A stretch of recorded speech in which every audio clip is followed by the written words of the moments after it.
স্লোগানে জনগণের বন্ধু হিসেবে যুক্ত করা হলেও কাজকর্মে বন্ধু ছিল আওয়ামী লীগের। ফ্যাসিবাদ আওয়ামী লীগের শাসনামলে এক দানবে পরিণত হয় বাংলাদেশ পুলিশ।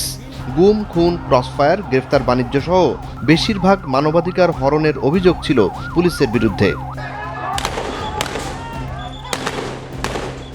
পুলিশের নিষ্ঠুরতার চরম নমুনা জনগণ দেখতে পায় ২০২৪ সালের জুলাই অভ্যুত্থানে। ওই সময়ে ফ্যাসিবাদ সরকার প্রধান শেখ হাসিনার নির্দেশে পাখির মতো গুলি করে মানুষ মারার মহোৎসব করেছিল পুলিশ। ২০২৪ সালের ৫ আগস্ট অভ্যুত্থানে ফ্যাসিস্ট হাসিনা দেশ থেকে পালিয়ে গেলে জনগণের ক্ষোভ গিয়ে পড়ে পুলিশের উপর। ১৬ বছরের যত কুকর্মের খোঁজ বের হতে থাকে পুলিশের বিরুদ্ধে। দাবি ওঠে পুলিশের লোগো ও ড্রেস পরিবর্তনের। কারণ ২০০৯ সালে ক্ষমতায় এসে পুলিশের লোগোতে নিজেদের দলীয় প্রতীক নৌকা যুক্ত করে আওয়ামী লীগ। লোগোর পাশাপাশি পুলিশকে তৈরি করা হয় আওয়ামী লীগের রক্ষাকবচ হিসেবে। মানবাধিকার লঙ্ঘনের এসব কারণে জনগণের দাবির মুখে পুলিশের লোগো ও পোশাক পরিবর্তন জরুরি হয়ে পড়ে।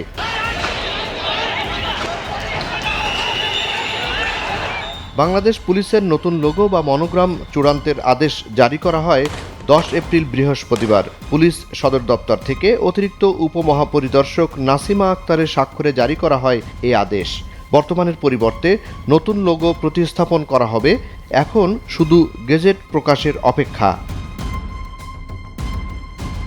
নতুন লোগো চূড়ান্ত অনুমোদনের জন্য রয়েছে স্বরাষ্ট্র মন্ত্রণালয়ে। অনুমোদন হওয়ার সাথে সাথেই যেন সারা দেশের পুলিশের ইউনিটগুলো নতুন লোগো সম্বলিত ইউনিফর্ম ব্যবহার করতে পারে, সেজন্য বৃহস্পতিবারই পুলিশ হেডকোয়ার্টার্স থেকে অধীনস্থ ইউনিটগুলোর কাছে চিঠি পাঠানো হয়। নতুন লোগোতে জাতীয় ফুল শাপলা জলসালি রয়েছে, যা পানির উপর অবস্থিত, গম এবং ধানের মালা দিয়ে ঘেরা এবং এর উপরে ৩টি পাট পাতা দিয়ে সংযুক্ত। আর পুলিশ শব্দটি বাংলায় ধান ও গমের মালার নিচে সংযোগস্থলের নিচে লেখা। পুলিশ সদর দপ্তর সংশ্লিষ্ট সবাইকে জেলা ইউনিটে ব্যবহৃত পতাকা, সাইনবোর্ড, ইউনিফর্ম এবং অন্যান্য জিনিসপত্রে ব্যবহার করার জন্য পরিবর্তিত মনোগ্রাম লোগো তৈরি করতে বলা হয়। আদেশে বলা হয়, মনোগ্রামটি ইতোমধ্যেই যথাযথ কর্তৃপক্ষের অনুমোদন পেয়েছে এবং গেজেট বিজ্ঞপ্তি জারির অপেক্ষায় আছে। এতে আরও বলা হয়, বাংলাদেশ পুলিশের বর্তমান মনোগ্রাম বা লোগো পরিবর্তনের সিদ্ধান্ত বাস্তবায়নের অংশ হিসেবে নতুন লোগোটি চূড়ান্ত করা হয়। এদিকে পুলিশের নতুন লোগো ঠিক করার মাধ্যমে বাদ হয়ে যাচ্ছে পুরনো লোগো, যে লোগোতে যুক্ত ছিল আওয়ামী লীগের নির্বাচনী প্রতীক নৌকা।